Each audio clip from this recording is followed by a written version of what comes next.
Kabbalah is one of the most widely practiced forms of mysticism. Followers believe that decoding its ancient texts will reveal the answers to the greatest mysteries of life. In the 21st century, celebrities including Madonna and Britney Spears have taken up a modern interpretation of the practice. Yet the spread of Kabbalah has sparked controversy. Strict adherents warn that this mystical practice holds hidden perils. Throughout history, followers have coded their writings to protect Kabbalah's secrets.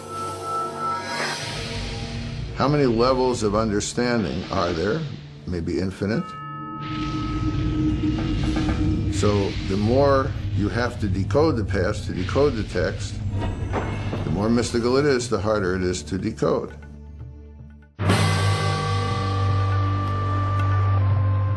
In Babylon, at the beginning of the 6th century BCE, a young Israelite named Ezekiel has a vision. As I looked, behold, a stormy wind came out of the north, and fire flashing forth continually. And in the midst of the fire, there was a throne. Sitting on the throne was a figure that looked like a man. Ezekiel believes he has peered into heaven and seen God seated on his throne. This vision captivates a group of Jewish mystics. They hope that by studying this image, they will one day see God for themselves and become one with the divine spirit. Jews who are seeking a mystical experience will try to reimagine what Ezekiel experienced. So it becomes the model for Jewish mystical ascent, really until the emergence of Kabbalah. In the 2nd century CE, the Roman Empire controls what is now Israel. Jews who practice their faith openly are either killed or forced into exile. It is during this time that many Jews turn to mysticism to help them understand God's will. Rabbi Shimon Bar Yochai is one of the men searching for answers. Rabbi Shimon was a great advocate of the people of Israel and taught that Israel has a special intimacy with God. And he fled from the Romans who sought to execute him because of anti-Roman statements he had made. According to Jewish texts, Bar Yochai hides from the Romans for 13 years in this cave in Pekayin, Israel. Here, Bar Yochai meditates on God and the universe, using the Torah, or Hebrew scriptures, as his guide. His unique methods and devout practice make him one of the first key figures in Kabbalah's history. Like Bar Yochai, other small groups of Jewish mystics begin trying to achieve a greater understanding of God. Since God wasn't coming to them, they were going to where God was. So they wanted some kind of experience of the divine. They used certain meditative techniques that worked them up into an autosuggestive hypnotic trance. Their activities are kept hidden. The mystics warn that this practice is too dangerous for average people to attempt. Ancient legends tell of novices being driven mad, or even dying because they were unprepared for the powerful spiritual forces they had unleashed. If you're not pure enough, if you're not modest enough, then God might not accept you, then God might not let you go through that journey. Through meditation, the mystics believe they have achieved a vision of God like the one experienced by the prophet Ezekiel. In this vision, the entrance to heaven is blocked by a series of gates. The mystics must pass through them before reaching God. The entrances are also guarded by menacing angels who keep the unworthy from heaven. Before the mystics can advance, they have to learn the complicated names of the angels. Each name must then be repeated an exact number of times. The mystics would wear amulets that would shield them from the power of the angels. And if they went through all the gates and they got into the throne room, then they would have this vision. They would learn the secrets The mystics claimed those secrets help them understand God's thoughts.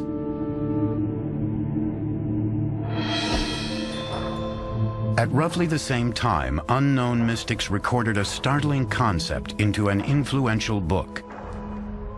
The text is called the Book of Creation, or the Sefer Yetzirah. It describes how God made the world by using the 22 letters of the Hebrew alphabet. God spoke and said, "Let there be light." So obviously God's speech was the creating agent. Well, what language did God speak? God spoke Hebrew, of course. So the 22 letters of the Hebrew alphabet were the alphabet of creation. What Sefer Yetzirah does is to try to describe how God created the world in more detail than we find in Genesis. It builds on the notion that God created the world through language, but now it's not words so much as individual letters. And this is probably meant rather literally. God took the 3 letters Aleph, Bet, Nun, which spelled the word Even, stone. By combining those letters, a stone was created. And similarly with every object in the universe, God created by combining the letters with the numbers.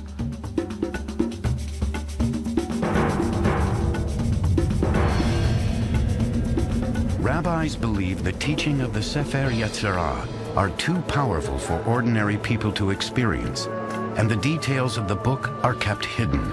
These mystical revelations remain underground for hundreds of years. In the 11th century, the Crusades begin a new wave of anti-Jewish persecution as Christian armies try to reclaim the Holy Land from the Arabs. Fleeing from torture and execution, Jews scatter across Europe and the Middle East, taking their secret traditions into new territories. By the 13th century, the mystical teachings have spread to Jewish communities in what are now Germany, France, and Spain. The term Kabbalah, meaning receiving in Hebrew, now becomes widely used to describe the practice. We're really talking about a small group of Jewish teachers, rabbis, spiritual people who were gathering the earlier traditions, developing techniques of meditation, and reimagining God in some very startling ways.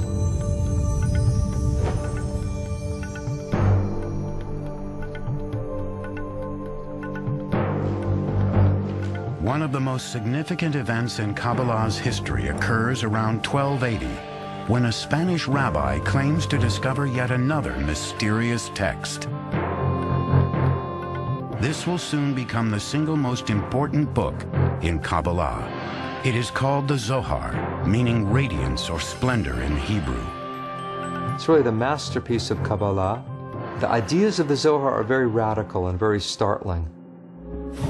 Written mainly in Aramaic, its pages are filled with arcane symbolism and erotic language.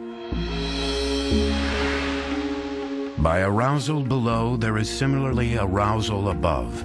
Male and female unite, desire prevails. Worlds are blessed, and above and below are in joy. To this day, the author of the Zohar remains a mystery.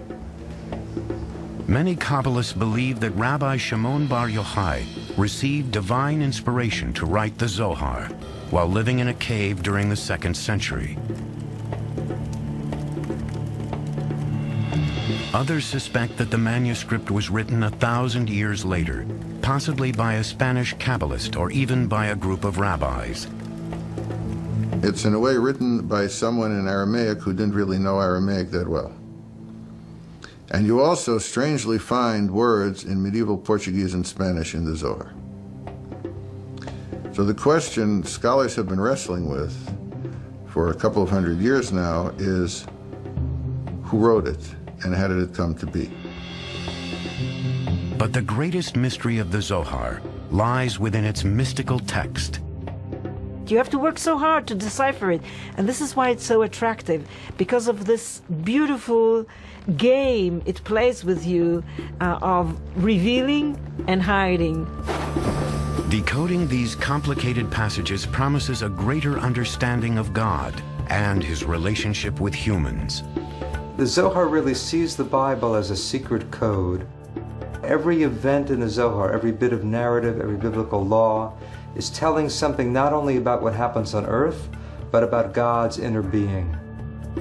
Kabbalists believe that if they can successfully decode the Zohar, they will unlock the mysteries of both heaven and earth. One of these secrets is a startling revelation about God's body and sexuality.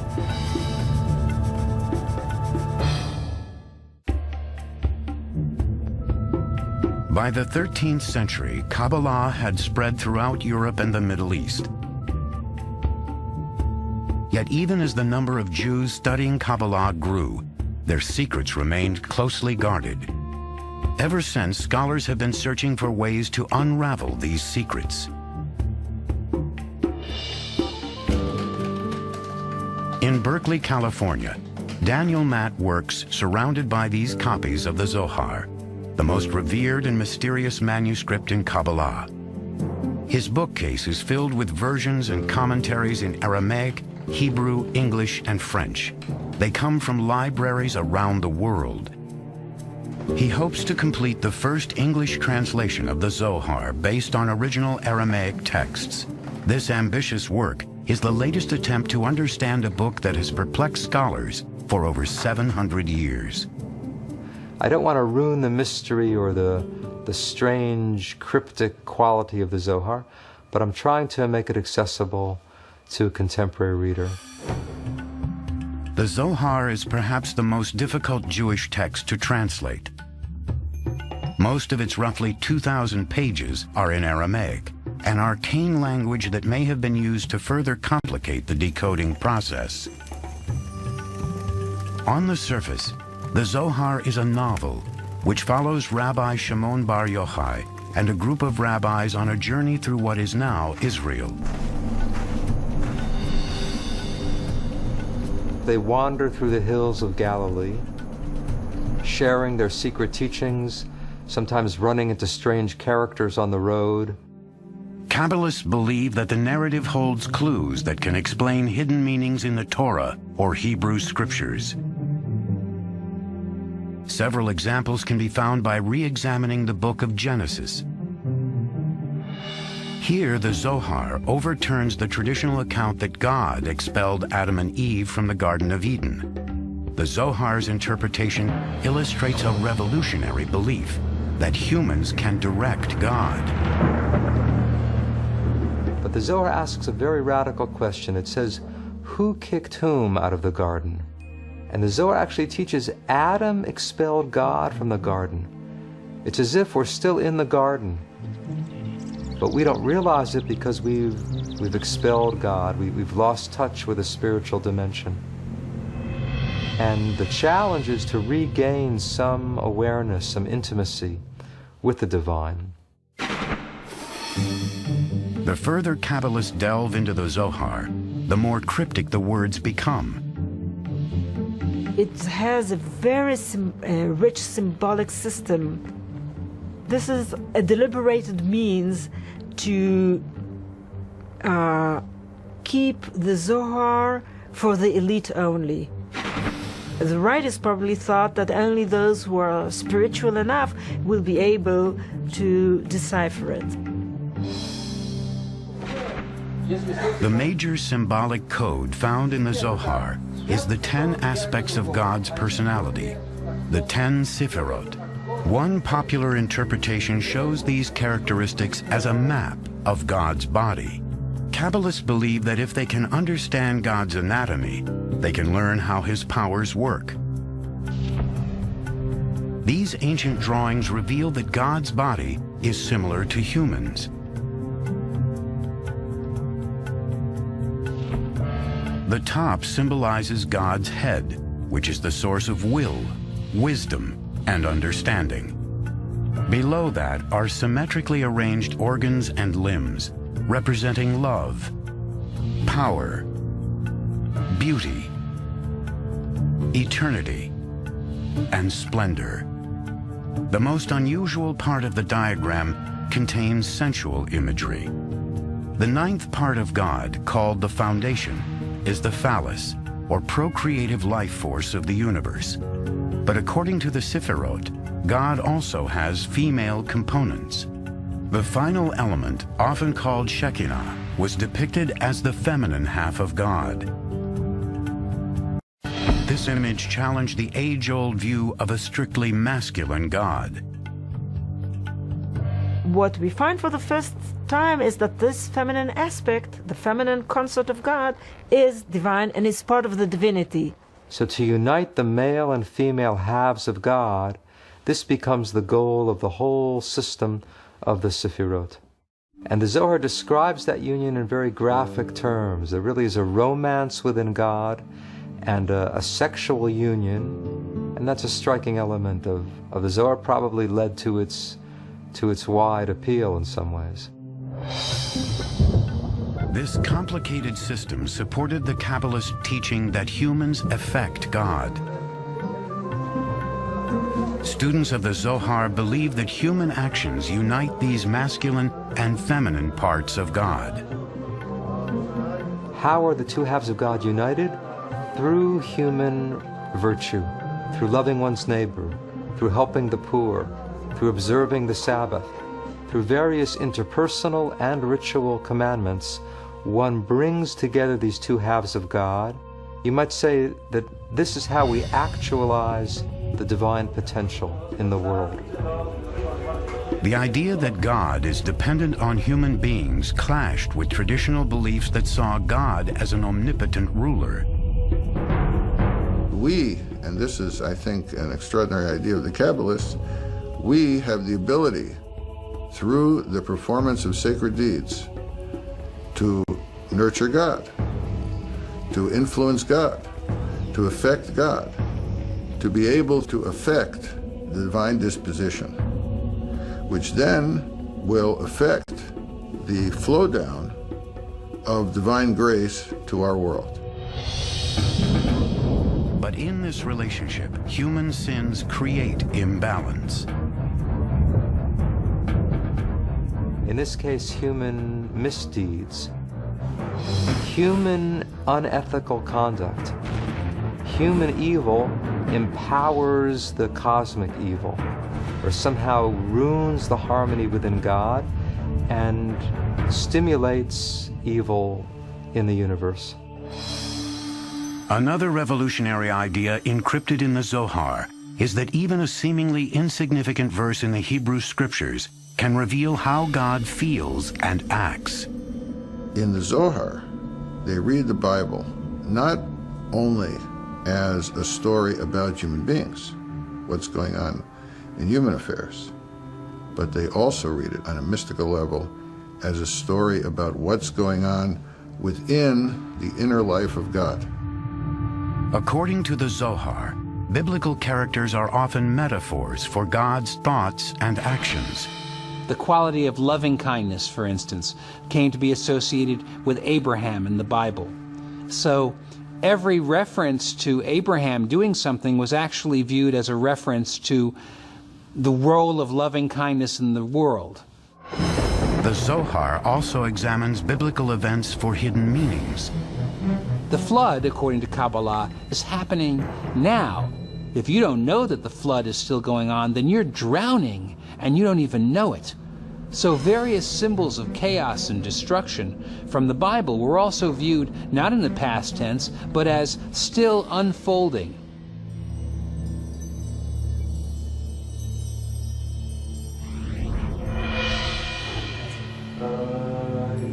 While mystics continued to explore the mysteries of the Zohar, another 13th century Spanish Kabbalist was devising a new method for uniting with God.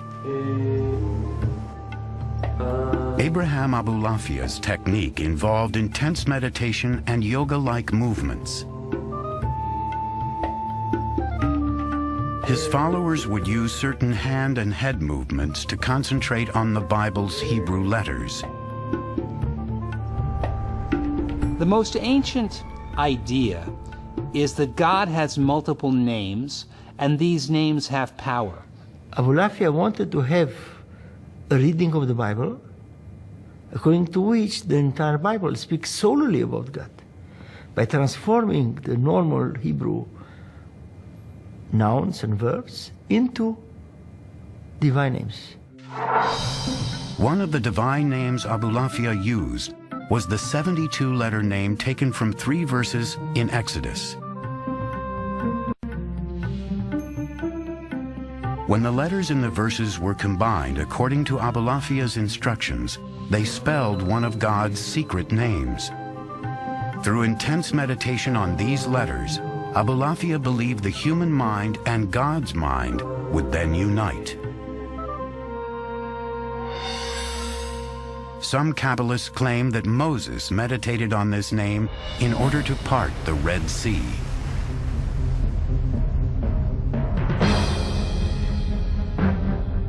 At the height of the Spanish Inquisition, King Ferdinand and Queen Isabella declared that all Jews must either convert to Christianity or be expelled.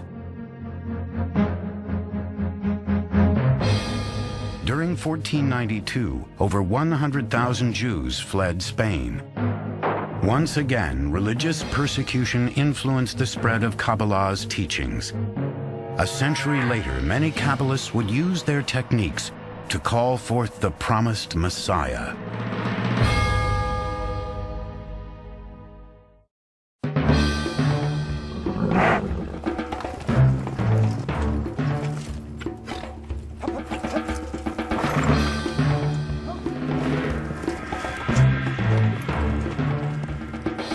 In 1492, the Spanish Inquisition cast tens of thousands of Jews into exile. Many fled to the Holy Land. 90 miles north of Jerusalem, in the Galilee region, Jewish mystics known as Kabbalists settled in the town of Safed. A number of Kabbalists were attracted to Galilee, partly because Rabbi Shimon Bar Yochai, the hero of the Zohar, had wandered around the Galilee. Today, the dusty, winding roads of Safed are peopled by artists and lined with galleries. 5 centuries ago, however, Kabbalists believed that the Messiah would one day walk these same streets. One of the scriptures, it is being said that the Messiah, when the Messiah will come to Jerusalem, he will first appear in the Galilee. So they sort of want to be the first ones to catch him. The mystical text known as the Zohar taught that good behavior increased God's powers on earth. Based on this philosophy, Kabbalists hoped that a life of holiness would bring forth the Messiah. Kabbalists in Safed strove to become a perfect religious society. The feeling was that people have to help God bring the Messiah. They have to be pure enough. They would be up at midnight to say the prayers, and then up again at dawn to pray with the rising of the sun. Kabbalah masters in Safed instructed their followers to engage in meticulous meditation, fasts, and adherence to the Torah. The most famous leader was Rabbi Isaac Luria from Jerusalem. By the time Luria began teaching in Safed in 1570, he was regarded as one of the most important holy men of the century. As a young man, Luria had spent several years in seclusion near Cairo, Egypt. There, Kabbalists say, Luria studied the Zohar and had visions of angels and biblical prophets. There's some evidence that he used the Zohar as sort of a mantra, that he would take passages of the Zohar and repeat it over and over again until he got deep inside it. In this trance-like state, Luria acquired extraordinary abilities. Rabbi Isaac Luria, he could look at a person's forehead and read everything about that person, somewhat like reading the palm. He was a healer. He could tell people's past lives and what has to be fixed. Luria believed that understanding a person's prior life would provide insight into their current problems. He taught a theory of reincarnation, in which he claimed that every individual is descended from a certain soul root after Adam and Eve. You're descended from either Cain or Abel, or you're descended from the three sons of Noah, Shem, Ham, and Japhet. So you have at least 5 options, if not more, of a basic soul root, and that soul root determines your essential nature. With Luria's help, many Kabbalists searched for links to their past. These burial sites around Safed took on an important role as Kabbalists tried to find the graves of their previous incarnations. They would take on the soul of the deceased who was lying there and speak with that person's voice.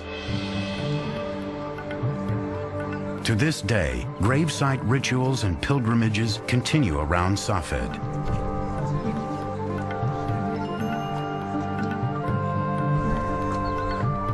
Here, followers gather at the tomb of Rabbi Shimon Bar Yochai.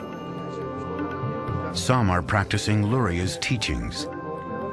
One of Luria's main contributions to Kabbalah was a new concept of creation.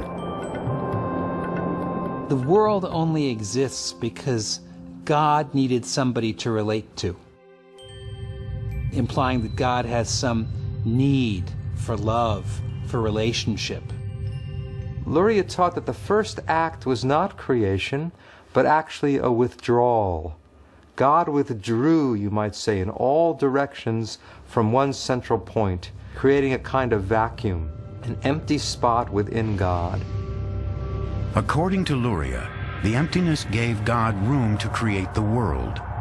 God placed vessels in the void and began filling them with divine light, shattering several of the vessels. In this case, the creation of the world and catastrophe are tied together. You can't have creativity without destruction at the same time. Luria explained that sparks from the shattered vessels fell to earth. Everything God created contained one of these divine sparks. According to Luria, humans can reunite these fragments of divine spirit with God through good works. Our deeds can repair the upper world. And when all of those sparks are restored, then you have messianic redemption. In 1572, when Isaac Luria died of the plague, many Kabbalists feared his death was a punishment for revealing forbidden secrets. It's a blow to the expectations of redemption. After Safed sort of fades away gradually until the end of the century.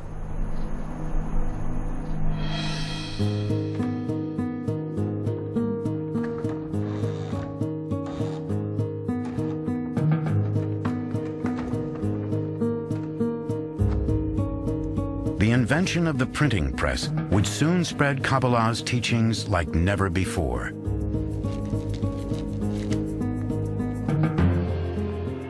By the time of Luria's death, bound copies of the Zohar, as well as manuscripts written in Safed, were available to the public. Kabbalah seemed to have finally come out of hiding. By the 16th century, Kabbalah's mystical ideas had reached much of the Jewish world. Followers practiced throughout Europe, North Africa, and the Middle East. In the coming century, Kabbalah would spread like religious wildfire, but in the wrong hands, its teachings would have disastrous repercussions.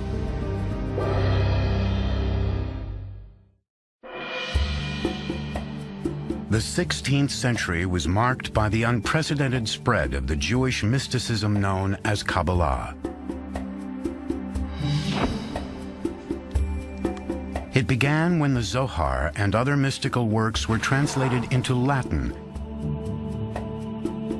Christian philosophers were eager to study Kabbalah and believed it could help solve the mysteries of their own faith. They're very much interested in Kabbalah, especially as the Zohar is perceived as a text that was written more or less in that period of Jesus Christ. Hence, they assume that there is an uncontaminated, pure Judaism of the time of Christ, which entails the truths of Christianity. This belief was the foundation of what is often called Christian Kabbalah. Renaissance thinkers also used Kabbalah to understand the works of Pythagoras and Plato, whose philosophies mirrored aspects of Jewish mysticism. Some scholars claim philosopher Gottfried Leibniz, who invented calculus, and even Isaac Newton studied Kabbalistic ideas. I wouldn't assume that modern science is based on Kabbalah, but certainly the people who created modern science and modern philosophy, there was an interest in Kabbalah. Meanwhile, Kabbalah was also being studied by two men who would unknowingly spark one of the greatest catastrophes in Kabbalah's history. Shabbatai Zvi was born in what is now Izmir, Turkey in 1626. As a young man, Zvi suffered from recurring nightmares about demonic attacks and turned to the Zohar for answers. Shabbatai Tzvi was apparently a very gifted but very troubled young man who had reached a crisis by the age of 40. Scholars now believe Zvi experienced alternating states of deep depression and manic euphoria. The climax came when he staged a mock marriage between himself and a Torah scroll. It was the nature of his affliction to periodically violate the commandments publicly and be thrown out of a community on a wave of scandal. Banished by several Jewish communities in the Ottoman Empire, Zvi fled to Jerusalem, where he wandered through the streets reciting Kabbalistic chants. In 1665, Zvi met Nathan of Gaza, a young man studying Kabbalah. The two spent several weeks together traveling through what is now Israel. In time, Nathan became convinced that Zvi was the Messiah. Nathan proclaimed that the Messiah had appeared. The good news traveled from synagogue to synagogue in the Ottoman Empire and then in Europe. By 1666, the entire Jewish world was captivated by the coming of the Messiah. Shabbatai Tzvi was a manic depressive, but a very charismatic manic depressive, and a lot of people gathered around him. Other people felt that the time was ripe. In fact, this might be what we've been waiting for.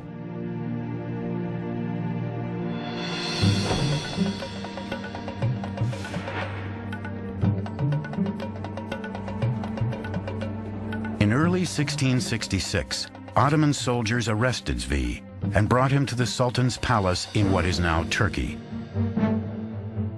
The Sultan sentenced Zvi to death for creating a public frenzy.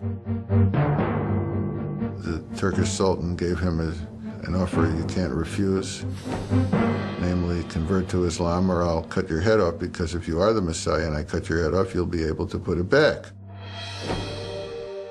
Now, if Shabbatai Tzvi had been willing to have been martyred, this might have created another phenomenon such as Jesus. Here's the Messiah dying for his faith. But Shabbatai Tzvi took the easy way out and converted to Islam. When Zvi emerged from the palace a Muslim, a handful of supporters followed his example and converted to Islam. But the vast majority of Jews were outraged. Jews accused Kabbalists of heresy and blamed Kabbalah for leading them astray. I would say that one of the major effects he had was convincing people that mysticism was bad stuff, that mysticism was dangerous, that mysticism led to all kinds of terrible things. It's at that point that you have the restrictions really put into place more severely about who should study Kabbalah and how widely it could be spread. A few Kabbalistic circles continued to thrive in Eastern Europe, including a group whose practice became known as Hasidism. A rabbi and mystic called the Baal Shem Tov, or Master of the Good Name, became the leader of the Hasidic movement at the beginning of the 18th century. The Baal Shem Tov unified other mystical circles who were operating under the radar, as it were. While early Kabbalah had been reserved for a select few, Hasidism took elements of Kabbalah and made them accessible to ordinary people. Contrary to the strict meditation and study of early Kabbalah, Hasidism emphasized celebrating God in everyday life. Hasidism also encouraged a more open exchange of Kabbalistic ideas. There's a democratic impulse in Hasidism. Anyone can serve God, anyone is beloved of God, if one discovers the spark. So this idea of the hidden sparks, which had appeared in Kabbalah, now it becomes a technique of finding God in the world. While the larger Jewish population continued to shun mysticism, Hasidic Jews preserved Kabbalah's traditions throughout the 1800s. Today, Kabbalah has taken on an entirely new appearance in the City of Angels. Some scholars believe this trend is precisely what early practitioners had feared most, that Kabbalah would fall into the hands of the spiritually unprepared.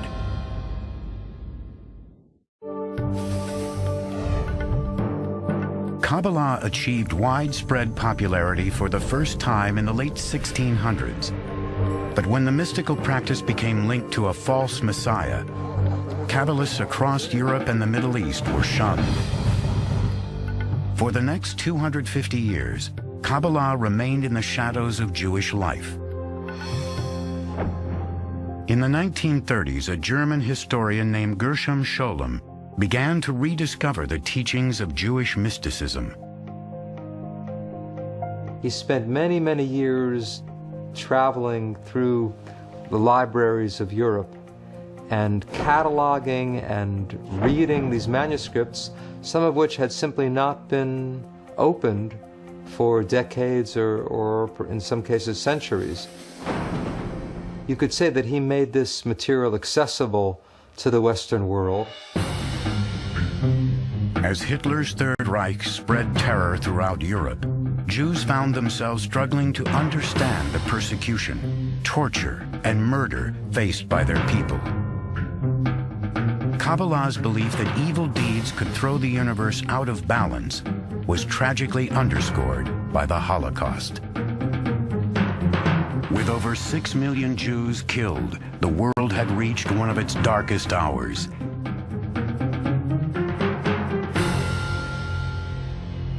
Yet Jews and Kabbalists were also hopeful that the world could be repaired. At times of crisis, at times of suffering, when people are trying to satisfy their own need for order and meaning and fulfillment, mysticism can provide some of the answer to that.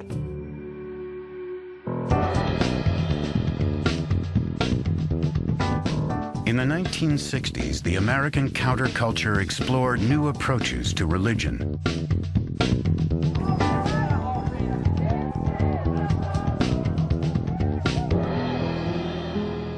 One of those spiritual seekers was Philip Berg, a rabbi from New York. In the late 1960s, Berg traveled to Israel, where he delved into Kabbalah's teachings. Berg soon devoted himself to studying the ancient practice. His goal was to share Kabbalah with the masses. He reshapes it by presenting it in a way that someone who's not versed in Kabbalistic text and doesn't know much even about Judaism can understand these ideas and apply them for his way of life.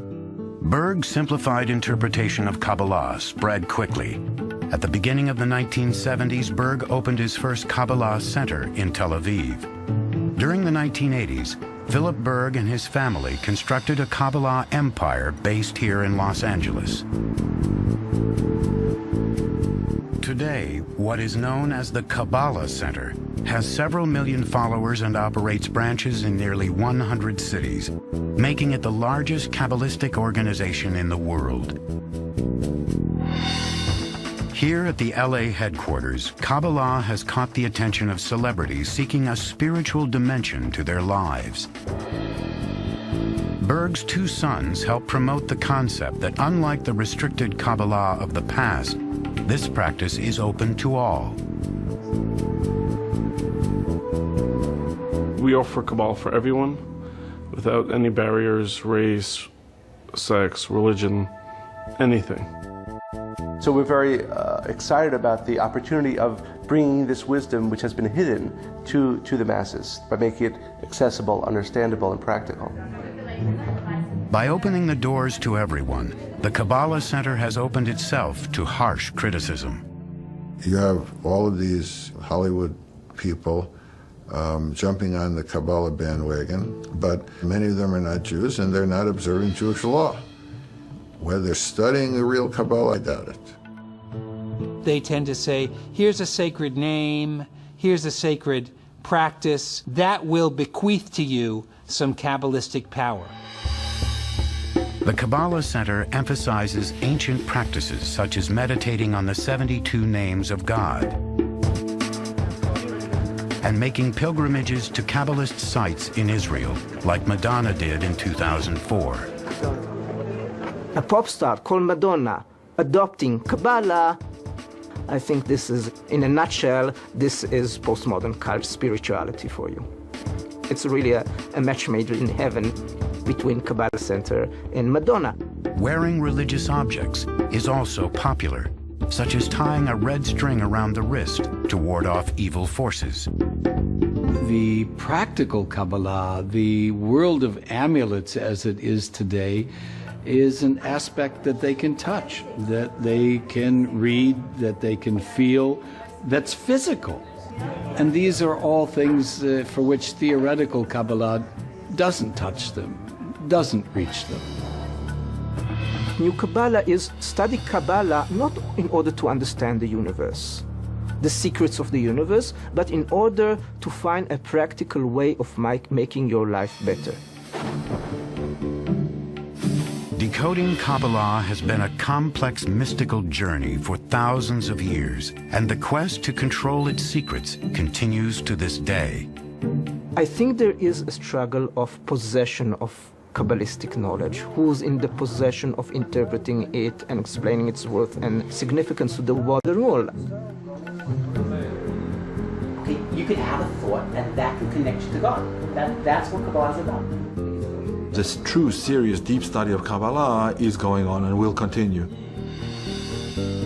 I'm sure that a lot of them who are not the not sincere ones will, simply drop out sooner or later.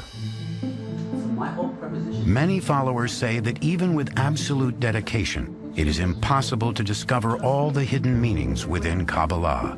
But there's another whole level that the Kabbalists say.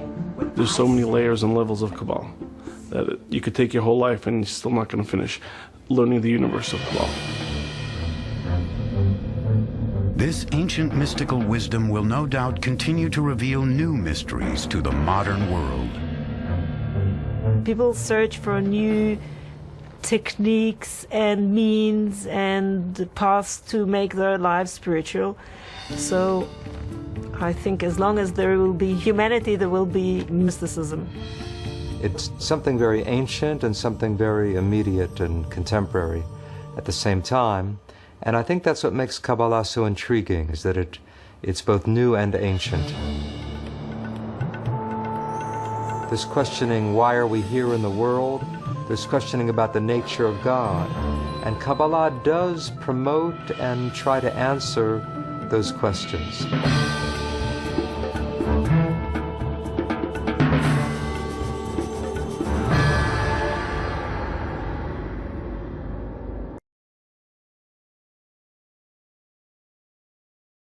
The entire oral tradition was not written down. The oral tradition was given to Moses at the same time that he was given the tablets and given the written Torah, the 5 books of Moses.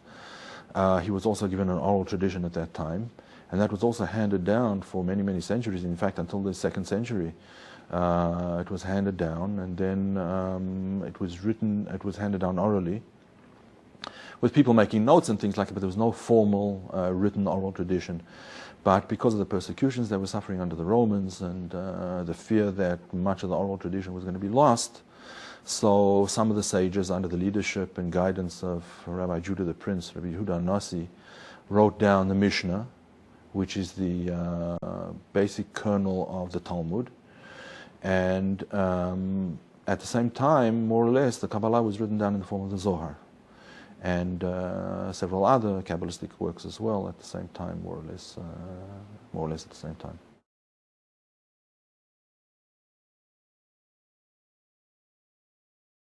Kabbalah, as I said, means Jewish mysticism. So it's important not only to put the accent on mysticism, it's important to put the accent also on Jewish. In other words, that Kabbalah is a mystical tradition coming out of Judaism, and therefore is an inextricable part of the Jewish religious tradition, meaning its theology, its laws, its rituals, its holiday observances, and you cannot detach Kabbalah from Judaism. It would be like having a premise without a conclusion, which is a fallacy. And I say this because many people today are maintaining, and you see advertisements for courses today in Kabbalah, where they say, well, this has nothing to do with Judaism. It's impossible to have Jewish mysticism without Judaism. So Kabbalah is the mystical tradition of Judaism.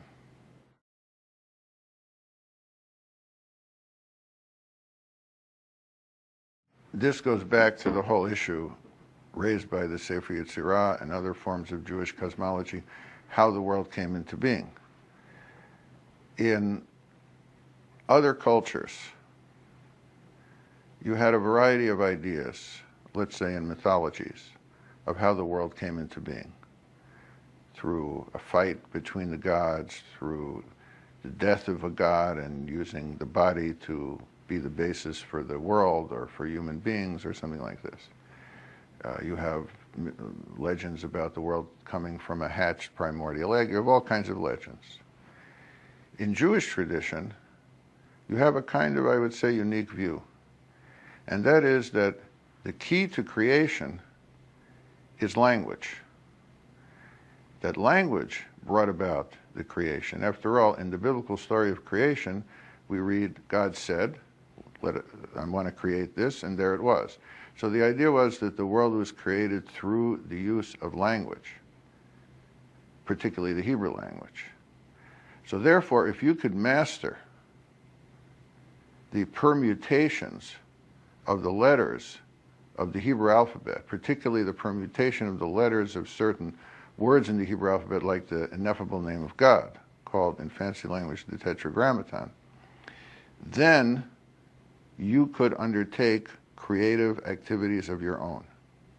And one example of this that comes out of the Sefer Yetzirah, it's found in the commentaries to the Sefer Yetzirah, not in the book itself, is an idea that floats through the history of Jewish mysticism. It's found in many novels today even, and that is the idea of what's called the golem, namely the creation of artificial life through the manipulation of certain letters of the Hebrew alphabet as the key to creation. Now, if this idea sounds very outlandish, consider, if you will, how we look at the new discoveries about genomics.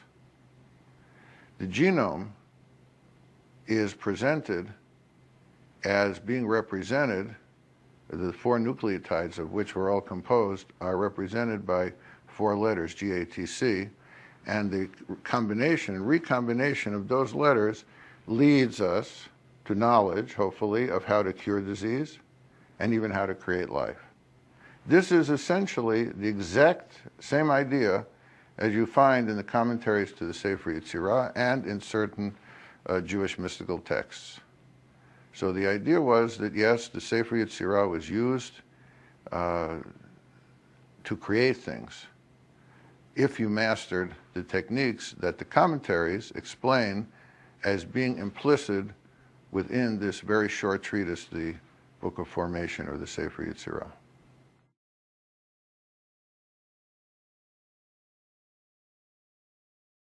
Magic plays a big role in Jewish magic and Jewish superstition, in Jewish mysticism and Jewish superstition. Today, a lot of these ideas sound very quaint to us, but I would suggest that we look at them another way than we usually do. Rather than simply look at them as superstition, look at them first as a kind of science of the day. In other words, they used, let's say, certain potions and certain charms and certain behavior because it worked in the past. So it was the kind of science of the day. They didn't have the technology we did, but they knew that if you did certain things, certain other things weren't going to happen, usually certain bad things. Secondly, they viewed the world as being populated by demons, by malevolent, invisible forces. Now, this sounds like a very bizarre idea, but if you look at, say, things that we're afraid of, like viruses, these are invisible, malevolent forces, and we take action to try to prevent them from hurting us. This is exactly the same view that they had. There are invisible, malevolent forces trying to hurt us, and we have to take certain action to try to prevent that, or if they do hurt us, to try to cure ourselves of this. So I would call it a kind of proto-scientific approach. And I would say that in the history of Jewish mysticism and magic, there are four kinds of Jewish magic. One is predictive magic, in other words, using certain techniques to try to predict the future, so if it's going to be good, you can take advantage of it, and if it's going to be bad, you can either mitigate the effect or avoid it altogether. And we have a whole industry in our contemporary society, futurology, even weathermen. They're and stock market analysts. Everybody's trying to predict the future for the same reasons that they were. Then you have preventative magic, using certain techniques to try to prevent certain things from happening to you. An amulet can be used in this regard. It tries to keep certain evil forces away from you. I mean, that's why people take flu shots. It's kind of a modern form of an amulet to try to keep the viruses away from you. And what does a virus mean? A virus means it's in the air. It means it's invisible and it's malevolent. Then you have curative magic, which is the use of certain techniques to cure a person who has been adversely affected by some kind of evil force. And you use, say, potions, called today drugs, pharmaceuticals. You use charms, spells, amulets, folk medicine. Some of it not very unlike what we're using today. And then you have creative magic, the most prominent example being the creation of artificial life, usually formed around the legend of the golem. So I would say that you have all of this kind of magic within Jewish folklore and within Jewish mysticism. And in Jewish mysticism, you also have the idea of what they call the drawing down of the divine flow, called in Hebrew the Shefa, the divine influx. In other words, there's good stuff up there, there's divine energy up there, and you want to draw it down to help you achieve your most material goals. In other words, the most spiritual thing in the universe, the flow of divine grace, if it's brought down to our world and channeled in the right direction, helps bring about the most material results, like, let's say, prosperity, fertility, safety, and the fulfillment of the creature needs.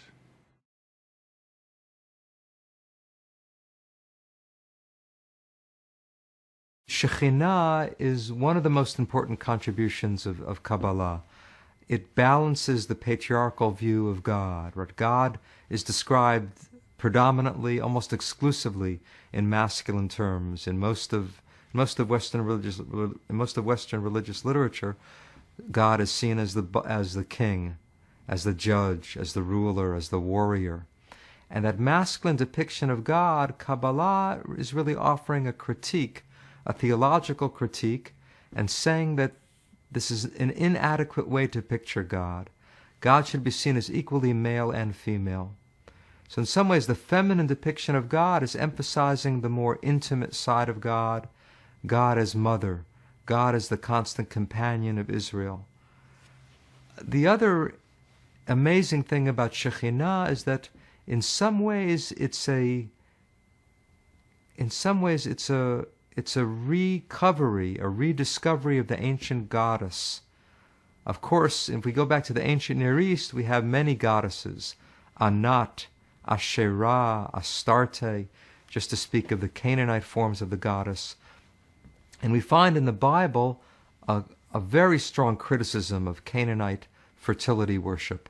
The prophets are railing against the people because some of them are attracted to the Canaanite goddesses. But we know that there were Israelites who worshiped the goddess. There were even Israelites who tried to combine worship of the goddess with worship of the Hebrew God. For example, archaeologists have found material on which is written to Yud-He-Vav-He and his Asherah, to God and his goddess. Now the Bible condemns this kind of syncretism, this combining of monotheism with paganism. And in later Judaism, you find hardly any references to the goddess. And yet in Kabbalah, the goddess re-emerges. You might say that the goddess has now been made kosher.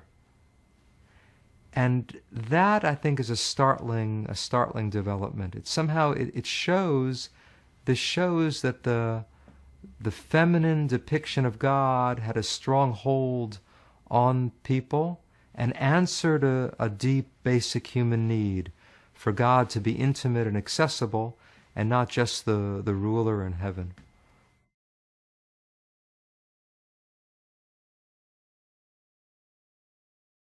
This is how the Zohar interprets the opening words of Genesis. The Hebrew is Bereshit bara Elohim, which we usually translate, in the beginning, God created. But the Zohar insists on reading the words in the precise order in which they appear in Hebrew. Bereshit, in the beginning, bara, it created, Elohim, God. In the beginning, it created God. The Zohar takes that to mean, in the beginning, infinity created God. Now, what could that possibly mean? God is now the object of the verse, not the subject, which sounds impossible or heretical, but the Zohar, I think, is saying that infinity is the true reality of God. Anything else that we call God is puny compared to that. That's our own imagination or our own estimate of what God could be. It doesn't do justice to the true reality of God. So infinity brought about all that we think of as God. And for the Zohar, that's the meaning of the opening of Genesis. In the beginning, infinity created what we call God.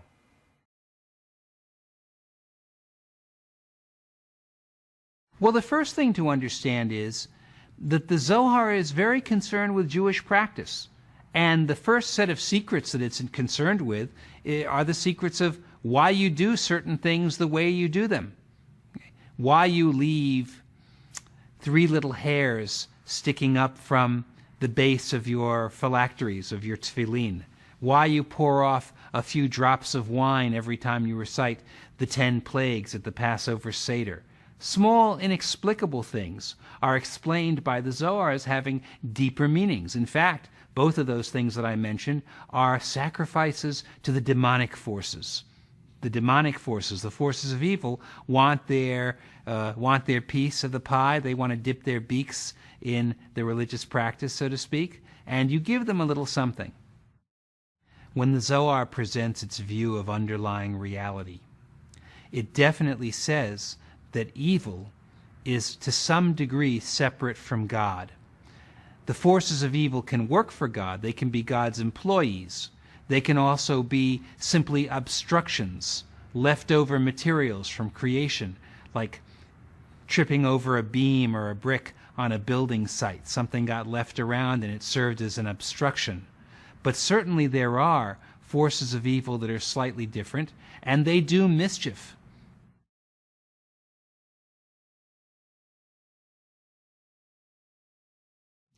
There were always demons and evil spirits in Talmudic Judaism. One of the most interesting ones was Lilith. Lilith was, according to the one rabbinic reading of the Bible, Adam's first wife. That is to say, the rabbis taught, the woman in Genesis 1 is not the same woman in Genesis 2. The woman in Genesis 1 is Lilith. The woman in Genesis 2 is Eve. Eve is not the same as Lilith. Lilith left Adam, got tired of him, and went off to become the queen of the demonesses. She is the queen of nocturnal emission and crib death. And as a popular amulet, there are amulets sold to protect infants from Lilith. She's also become a feminist icon in liberal Judaism, which is an odd thing. You can walk down the streets of a Jewish neighborhood, walk into a conservative temple and find a copy of Lilith magazine, which is the magazine of Jewish feminism, and then you can walk across the street to a Jewish bookstore in Los Angeles and St. Louis, wherever, and buy an amulet to put in your child's crib to protect them from Lilith.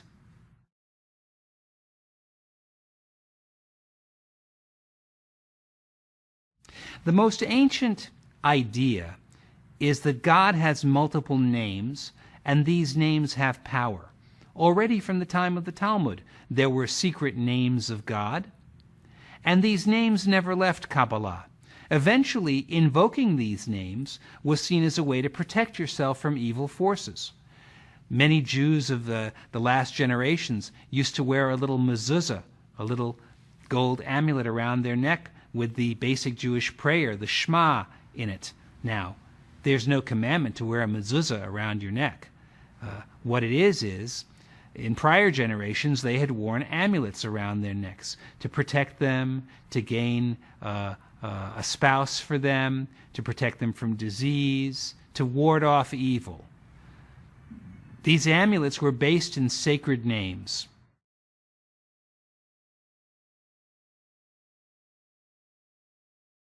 The idea that there's a dichotomy between the body and the soul really began in the Talmud, in the Midrash.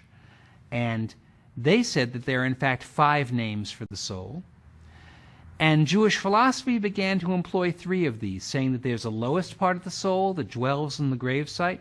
There's an emotional soul that goes and lives with God in heaven when people die. And there's a transcendent soul, a spark of God that dissolves back into God when a person dies. Therefore, a person's soul really has 3 parts: the physical soul, the emotional soul, which has gone to live in the celestial Garden of Eden with God, and the transcendent divine soul, which dissolves back into God. Now, from this came an interesting set of practices to Kabbalah. That is, first of all, the highest part of the soul, in order to dissolve back into God, takes at least a year to rise up to God, and it requires a lot of help. So from the Zohar, among other sources, came the idea that the mourner has to recite a certain prayer called the Kaddish, in which God's name is sanctified. And the recitation of that prayer, once a day, 3 times a day, once a week, whatever they can manage, will help push that highest level of the soul back to God. At the same time, the grave site, the graveyard, really contains the lowest level of the soul.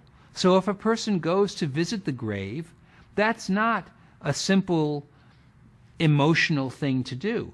There is a meaning to going to the grave. The soul of the deceased lives there. And if they're the soul of a very great saint, then their soul has great mobility. If you pray there, that prayer will be transmitted to the lower soul, which is still connected to the emotional soul, which is still connected to the transcendent soul, which has dissolved into God. So that is a place to go to pray. That is an acupuncture point of spirituality. Or if you have a deceased relative, somebody who cared about you, an elderly grandparent, let's say, and you pray at their grave, they will take the trouble to communicate that message to God. So graveyards became positive places to the mystics, particularly in Tzfat. And Tzfat is dotted with graves going back to the Hellenistic period that have great meaning and are pilgrimage sites.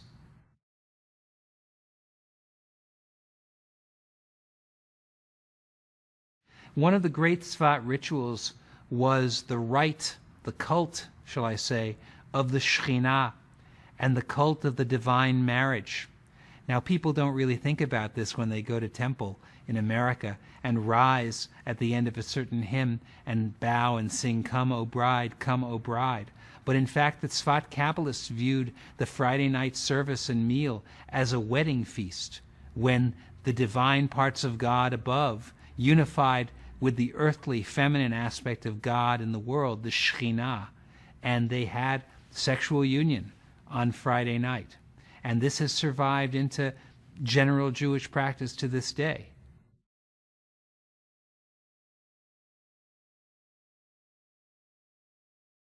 Avraham Abulafia was born in 1240 in Saragossa, and then he peregrinated actually almost all his life to Tudela, to Italy, to Greece, to Akko in the land of Israel, back to Greece, back to Italy, back to Spain, again back to Greece, back to Italy, and then in Sicily, where he apparently died in 1291. So that's a very intense, what's called an itinerant scholar or an errant scholar. He did it because he was in search for other types of knowledge than regular. And he moved from one center of culture to another and attempted to absorb and to offer synthesis between different forms of knowledge he learned. Basically, he started as a philosopher, and then he started to study Kabbalah, and he offered a synthesis between Jewish philosophy, what's called Maimonides, and between Hasidei Ashkenaz, Elazar of Worms, which is much more magical, much more linguistically oriented. So he started with the Greek form of knowledge, Maimonidean philosophy, which is basically Aristotle, and then he combined it with a theory which is totally different, which has to do with the power of language, which is rejected by Maimonides, rejected by Aristotle. So he offered a powerful synthesis between two forms of Jewish culture. The Andalusian one, Maimonides, and the German one, which is Hasidei Ashkenaz. So that the broader picture is that two cultures, totally different, in clash, were brought together by someone who studied both of them in his youth, and around the age of 31 he came with a synthesis which he attempted to disseminate in all the southern part of Europe. He did it because he believed that he is a prophet. That's the way to achieve prophecy, and he believed that he is a prophet, and even more so because he believed that he is the Messiah. So it was part of his messianic enterprise, which means that he believed that messianism is not just someone coming and bringing the Jews out of exile to a certain place. Hardly he believed it. He believed that messianism is teaching people how to rescue themselves from their body, from their exile in the matter, in the body, which that is for him real redemption. So for him, the theories that I'm going to elaborate about are not just mystical techniques.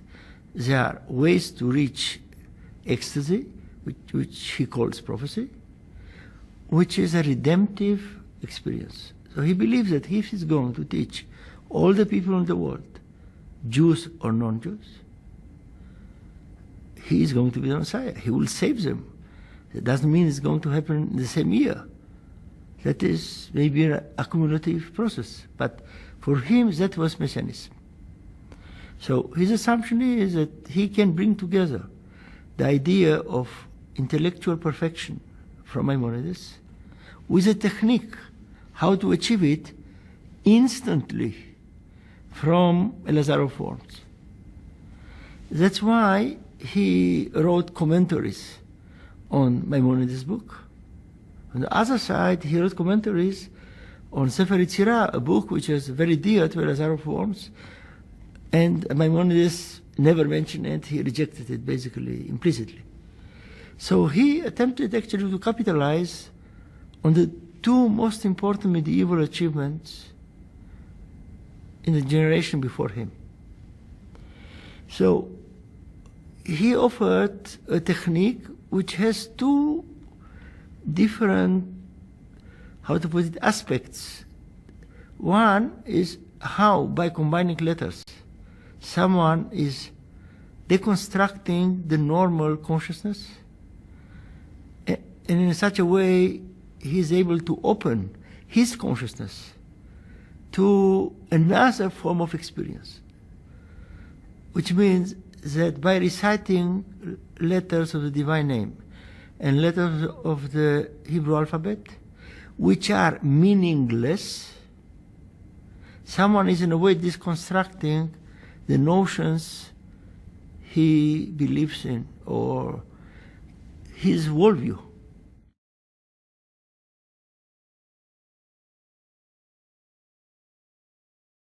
Magic and the use of amulets as expressing it was a part of the Jewish people from time immemorial, and even before the Kabbalah became a discipline, as it were, sometime in the 12th century, as it's normally figured. It's dealt with in the Talmud, and we have documentation from the Cairo Geniza of earlier documents having to do with magic. But today, nonetheless, all of these things are called practical Kabbalah. Even though some of them have histories going back to the pre-Kabbalistic period, nonetheless, today the idea of magic and Kabbalah on a practical level are considered one and the same. Distracting the ego is turning the will to receive into will to receive is the egoistic will. Yes, and destroying it is becoming divine. Now, this is a Ashelagian Kabbalistic theme, but that fits very well New Age ideas of constructing, fighting, combating the ego. Ego seen as something superficial, and finding the inner self, inner divine self. So here then there's a New Age interpretation of Kabbalah, but it's based on a Kabbalistic theme that appears previous to this New Age interpretation.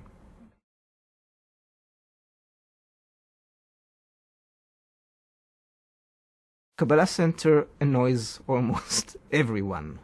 There's various levels, and of course one is appropriating, saying that they're in charge. If they do represent a very radical interpretation of Kabbalah, which is perceived as sacred to many Orthodox Jews who perceive Kabbalah in a very different way. For them, teaching Kabbalah to Gentiles, for instance, that's a red line that shouldn't be crossed.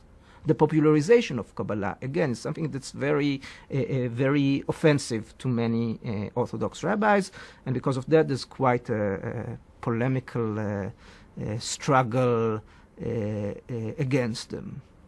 Academics are also usually quite against them. Again, after teaching Kabbalah and studying Kabbalah for many years, etc., there's come this group and targets more or less the same kind of audience and offers them.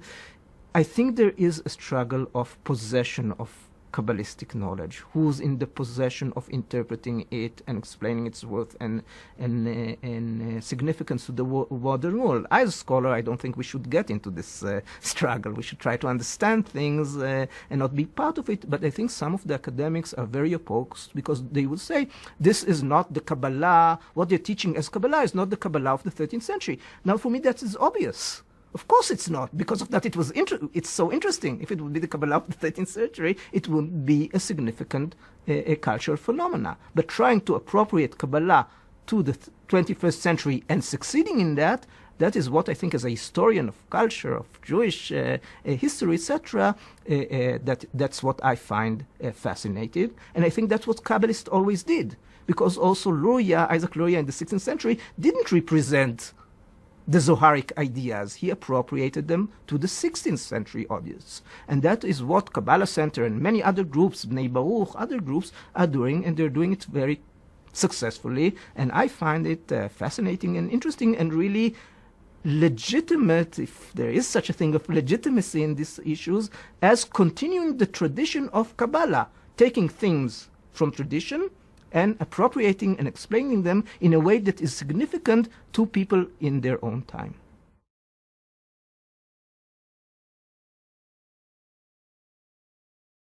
The text starts by stating that God created the world with 32 paths of wisdom. Mm-hmm.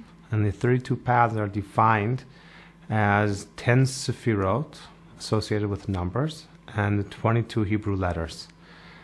And 10 sephirot in the text are explained as the past and the future.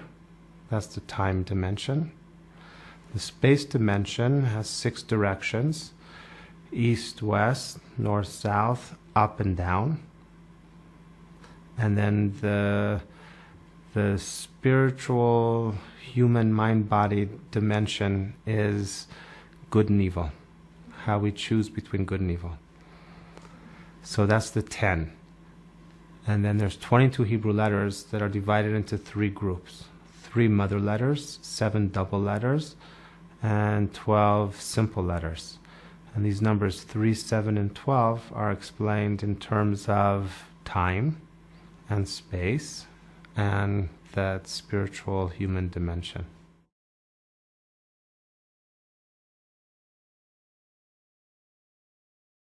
The 3 mother letters, they're expressed in time as fire, water, and air. Fire is like the hot season, water is the cold season, and then the air is the temperate season. So throughout the year, it's divided into 3 seasons. In space, it's the heavens is fire, the earth is water, and the atmosphere is air. And the human body, the head is associated with fire, the belly with water, and the chest with air. The 7 in time are associated with the 7 days of the week. In space are associated with the 7 planets that we can see with the naked eye. And the 7 openings of the senses, the 2 ears, the 2 eyes, the 2 nostrils, and the mouth.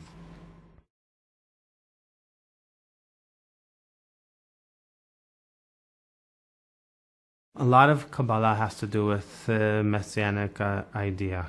And the Zohar speaks about the messianic era as taking place in the end of the 6th millennium, preparing for the 7th millennium. And this has to do with the Jewish calendar. And the Jewish calendar starts with Adam. And the first 2 millennia take us from Adam to Abraham. According to the Jewish calendar, Abraham was born in 1948 of the Jewish calendar. And then the 3rd millennia and the 4th millennia was the time that the Torah, the books of the Old Testament were formed, and also the Talmud. the 5th millennium in entirety, the Jewish people were in exile, and they had a tradition that the redemption would happen at the sunrise of the 6th millennium. Now, this has to do also with the appearance of the Zohar at the end of the 13th century. If you want me to talk a little bit about this idea of the 6th millennium, I think it's important to understand.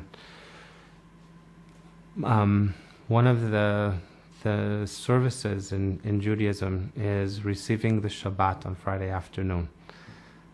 So the day starts with the night. It says it was evening and it was morning one day. So Shabbat starts in the evening, and the service of receiving the Shabbat was developed here in Tzfat. So it's not just receiving the 7th day, it's about receiving the 7th millennium. So the 6th millennium starts in the Hebrew year 5000, which is 1240 CE. And the Zohar appears something like 1290 in Spain. So that's like the stars coming out on Thursday night, the beginning of the 6th millennium. So if we fast forward from there 250 years, so it takes us to midnight of the 6th millennium. And that's the year 1490. So a lot of changes happened in the world from 1240 to 1490. One of them is the expulsion of the Jews from Spain, and that's when Columbus was sent. And he discovered a whole other part of the world. There was a shift from thinking about the world as flat to thinking of it as round. It was the beginning of the Renaissance, or the Renaissance was happening. Galileo was at that time as well. Important changes in the world. And that's when Kabbalah became very popular in Tzfat. The Zohar was first published in the middle of the 16th century. So the Kabbalists in Tzfat had not just manuscripts available, but actual printed texts. And that was the midnight of the sixth millennium. The Zohar teaches that the rooster crows at midnight, announcing the dawn. So the spreading of the teachings of a Kabbalah, which is about how to align one's soul and become inspired. It's about returning to prophecy.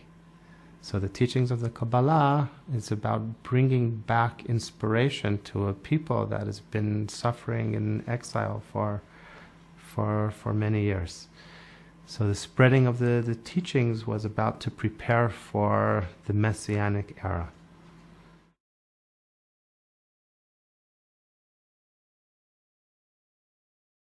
The Zohar can be explained in terms of Sefirot in a more general sense, but Lurianic Kabbalah is primarily about Partsufim, and it's about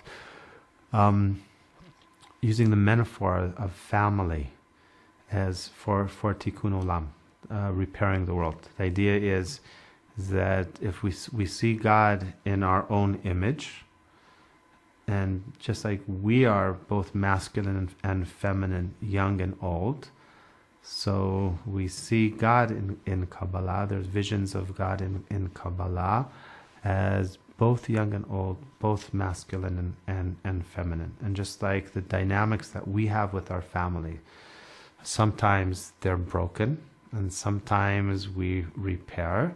So it's a metaphor for the entire universe, that there's broken aspects of the universe, and it's part of our job to repair that brokenness. So if we can heal the breaks in our family, and then extend that outward to our community, to our nation, and ultimately to the entire world. This is the process that human beings and God are engaged as a partnership in repairing the world.